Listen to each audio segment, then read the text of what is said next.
Hi class, so for this discussion we will be looking into another theory of globalization, this time by Thomas Friedman. Okay, so Thomas Friedman wrote a book which is entitled The World is Flat, right? So he was saying that globalization has flattened the world. Okay, so let's look into his ideas or theories on why he said that globalization has, or the world has become flat, right? Thomas Friedman has identified three stages of globalization, and these are globalization 1.0, 2.0, and 3.0. Okay, so globalization 1.0 was characterized as the globalization of countries. It was at this stage where many countries in the world have started to develop their production capacity. Right? How were they able to develop their production capacity? Okay, they have started to develop their own industries, okay, like transportation industry, construction industry, food, banking, and other industries that are necessary to produce the needs and wants of the people. Okay, so the development of these industries was facilitated by the discovery of horsepower, wind power, and steam power. Okay, so the discovery of wind power led to the creation of wind turbines. Okay, which produce electricity. So it paved the way to the large-scale generation of electricity. Right. So this was around. Globalization 1.0 was identified by Friedman to be around 1400 to 1800. Okay, so aside from the discovery of wind power, another significant discovery or innovation was the invention of horsepower and steam power.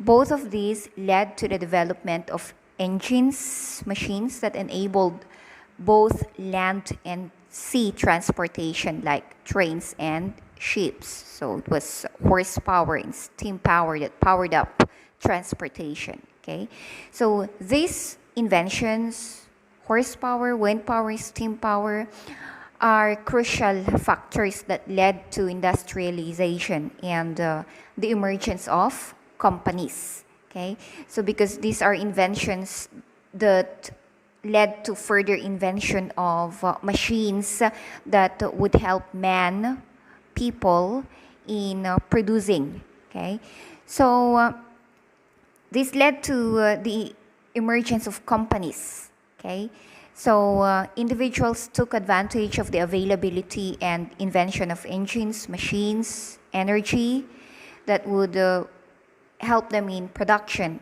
and would of course enable them to venture into business production, right?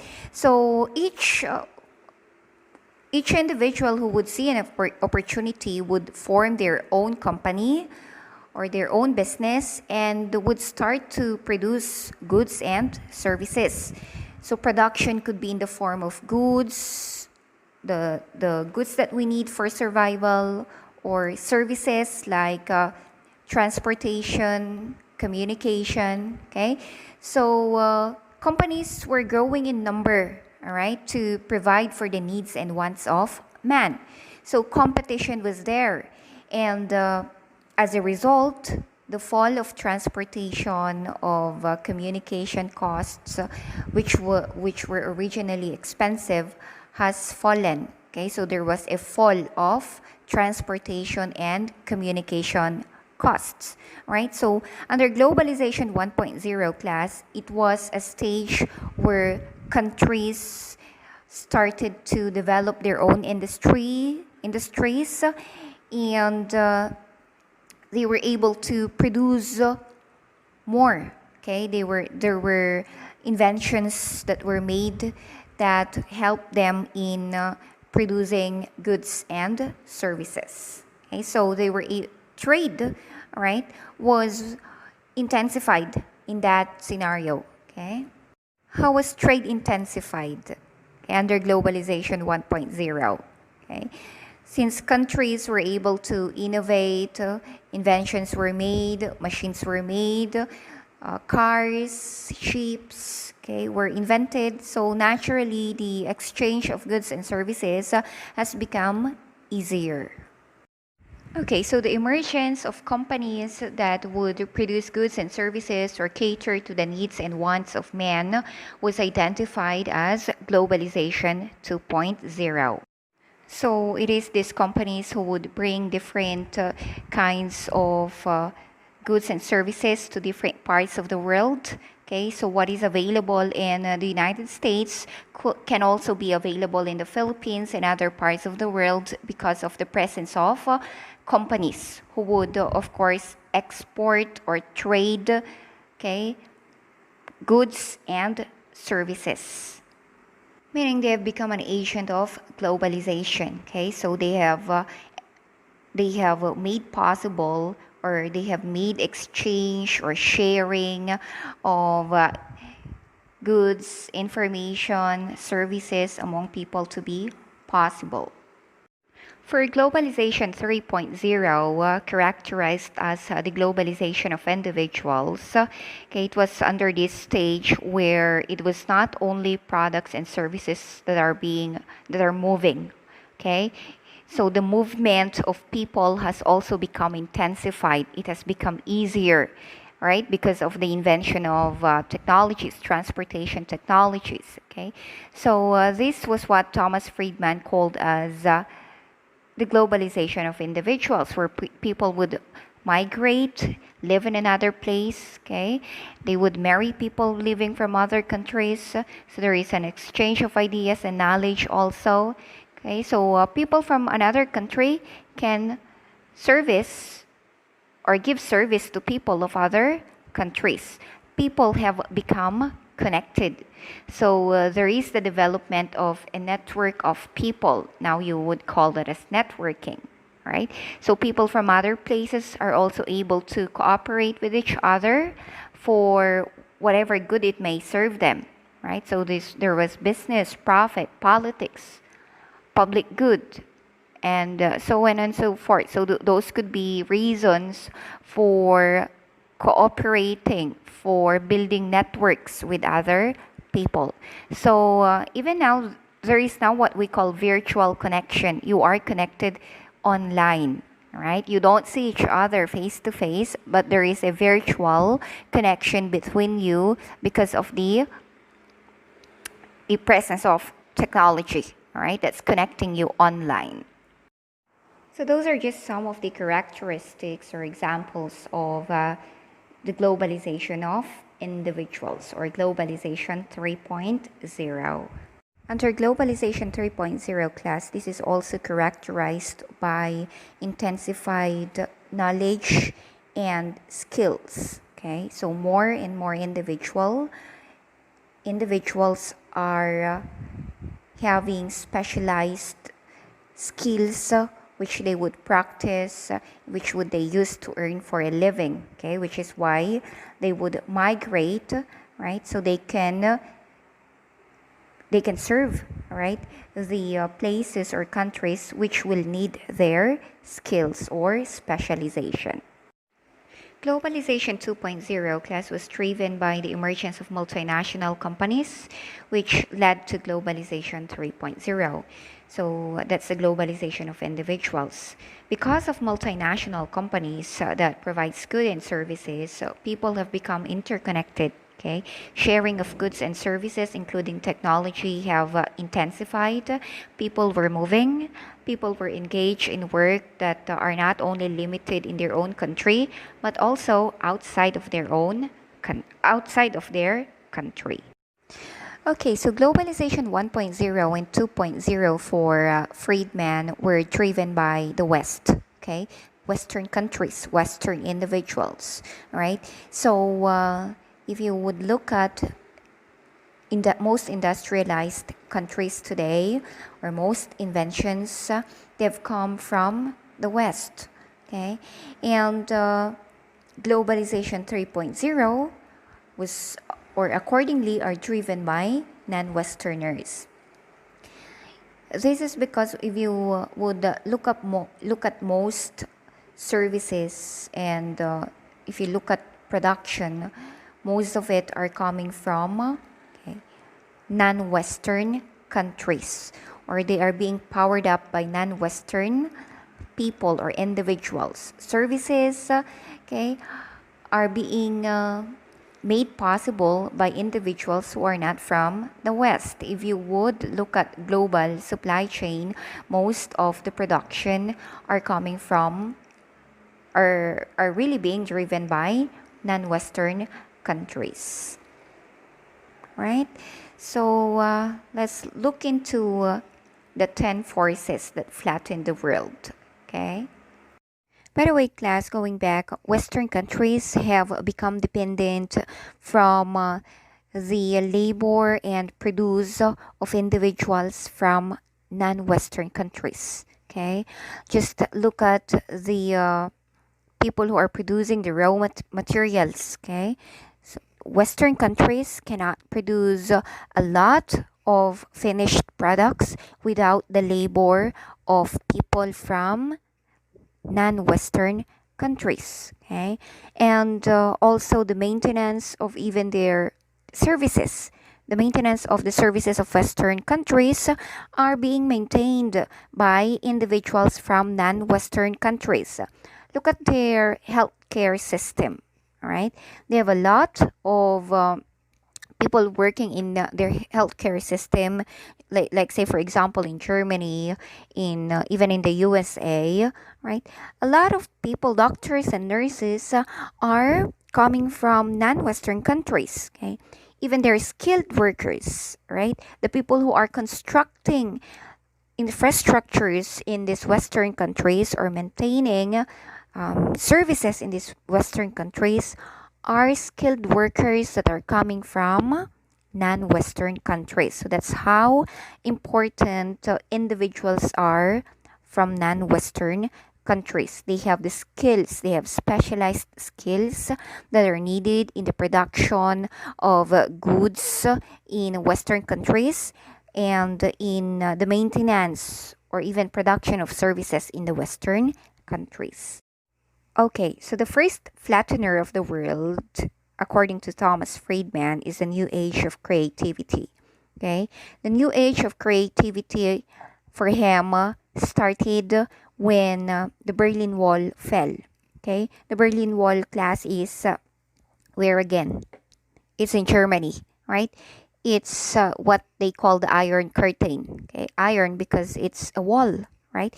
It's a wall that divided Eastern Germany and Western Germany, right? So after World War II, Eastern Germany was occupied by or influenced, largely influenced by the Soviet Union, Russia, or communism, right? So they adopted the communist style in their economy, right? Central economic planning. The government is highly involved, or it's the government who really plans the economy, okay? While the West were occupied by the Allied forces, okay? The the countries who are promoters of democracy, of capitalism, right? And when you compare the East and the West, right, there's too much suffering for the people in east of Germany, while in the West, business is thriving, so there's freedom, right? So there's a lot of people who are in East Germany who wanted to cross West Germany because they wanted to experience better life. Apparently, they cannot do that because the Berlin Wall is highly guarded, right? However, revolution from the people, okay, have cost, all right, the have cost the victorious crossing of people from Eastern to Western um, Germany, and eventually the Berlin Wall fell. All right, and from that on, okay, it led to the abolition of the ideas of Eastern policy and Western policy. Okay, so we will adopt Eastern policy. How about Western policy? Okay. So it it promoted the idea of following a democratic type of management when it comes to your managing your economy. So there would be free market orientate. The market would be free market. The system that will be followed when it comes to economy will be free market. Okay, and the people will be allowed to engage in commerce. There is uh, f- there is no high intervention from the government. The government will not really control business. Okay, it will just regulate. Right. So that the fall of the Berlin Wall led to the uh, the the way of gearing away. I'm sorry. It leads to the system of gearing away from authoritarian. Okay, and you would go into adapting a democratic system of government. Okay, all right. So when the Berlin Wall fell, it symbolized the fall of communism accordingly. However, now we have China again, right? It's a socialist, capitalist country.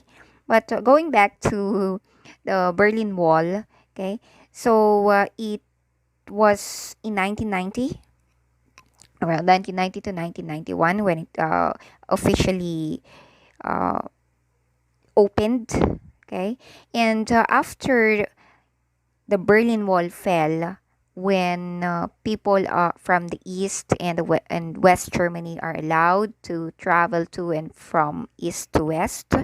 Okay, India, which followed the Soviet model, okay, a communism model, which it previously adopted high level of government regulation. So it controls businesses, okay, like it owns businesses, and the people just manage it, right? So when the Berlin Wall fell, India transitioned into a free market system.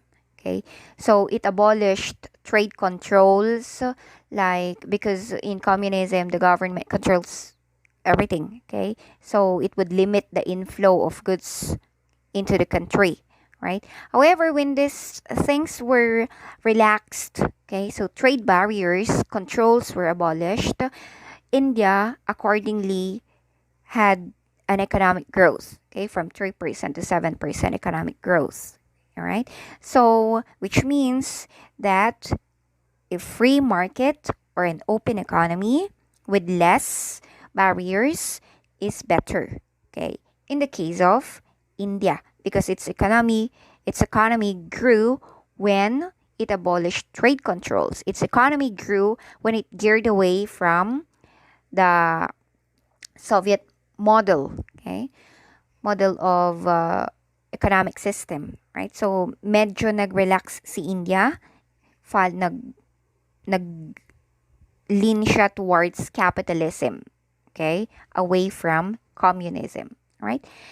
So napatunayan ng Berlin Wall class accordingly that between communism of East and capitalism of West Germany, which is better, right? West, right? Or capitalism, okay.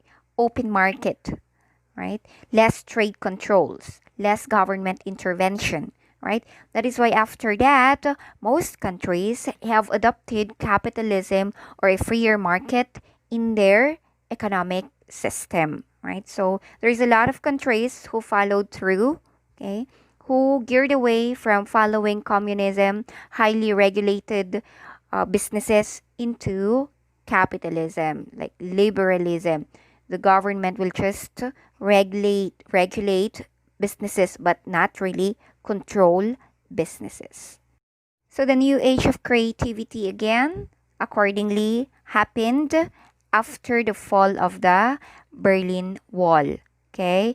New age of creativity means you would adapt capitalism as an economic system, and capitalism will allow individuals to produce, allow individuals to engage in business and be creative. So Under the new age of creativity, personal computer operating system lang ang nagawa. Now, for the new age of creativity, we have the emergence of the web. Okay? So, we have the emergence of internet, right? Of web browsers that enabled what? Sharing of information. So, the new age of connectivity is the second flattener of the world. Okay? The first flattener, which was the new age of creativity, it was at this stage where personal computers that are user friendly were built. Okay, so operating systems that enables individuals to manually operate a computer easily was made possible under this stage. Okay, now the next flattener, the new age of connectivity, it was at this stage where internet was created. Okay, the World Wide Web was created, including browsers. Okay, so when we say World Wide Web class, that's your www dot, all right? It's an abstract space. It's a space that you cannot see where you can put in information, okay? Like digitized information, okay? So it's where you can upload, right? Documents.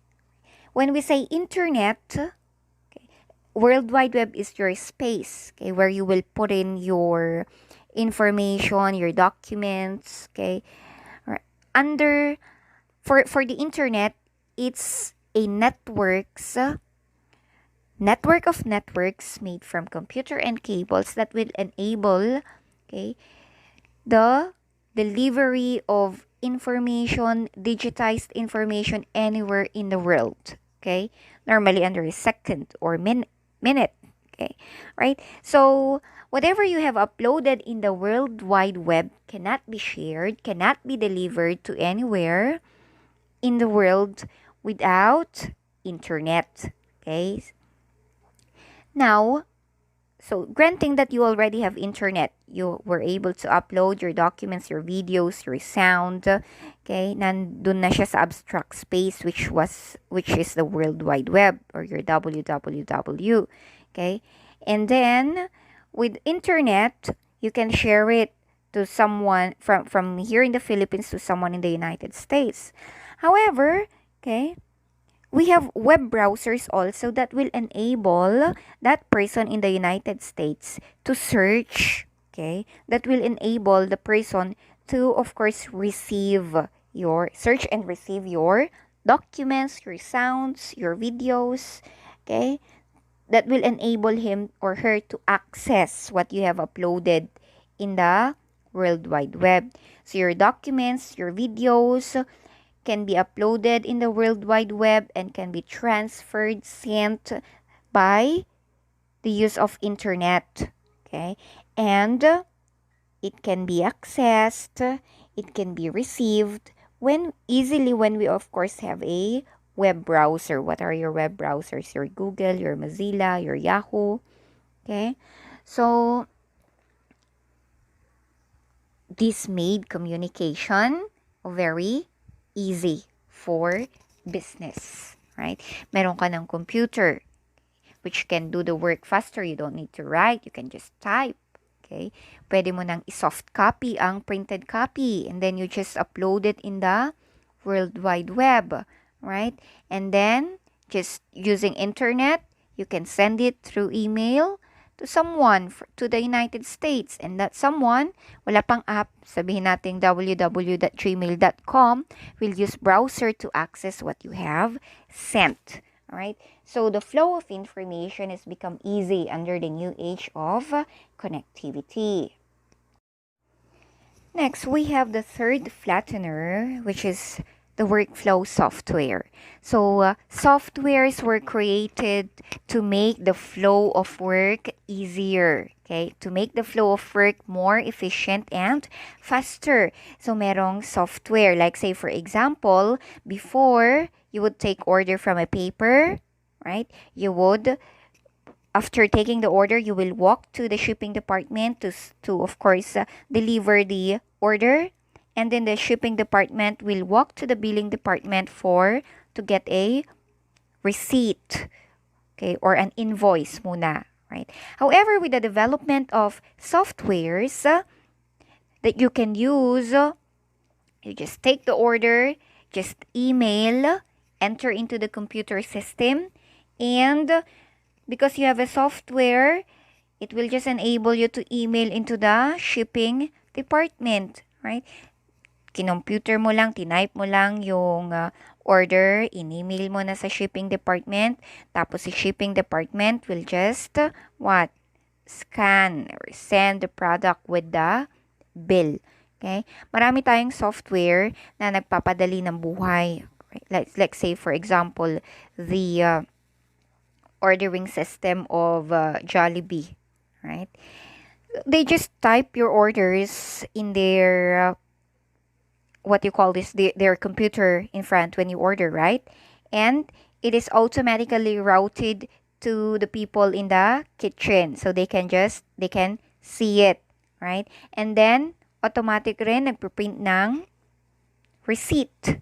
Okay, so those are softwares that made work easier. Hindi na kailangang sumigaw, although nangyayari pa rin, but hindi na kailangan every order sisigaw si cashier, sisigaw siya dun sa nasa kitchen.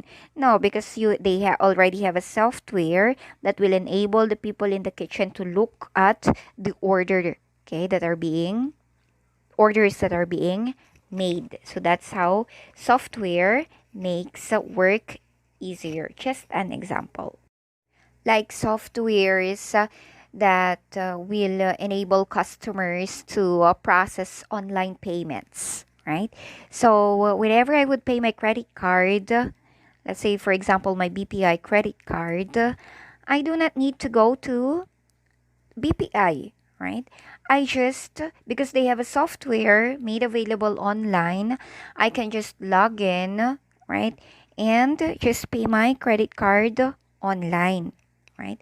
And like say for example, softwares that are made, there are a lot of telecommunication customers in the United States, okay? And whenever they would like to, when their services are disconnected, right, they don't need to go to the telco service provider to have their TV reconnected.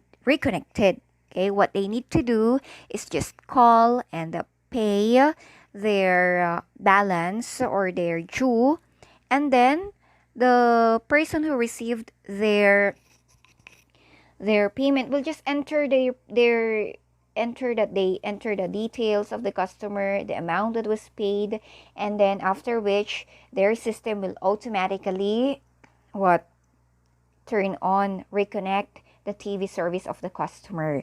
So no need for manually going to the house of the customer to reconnect the service.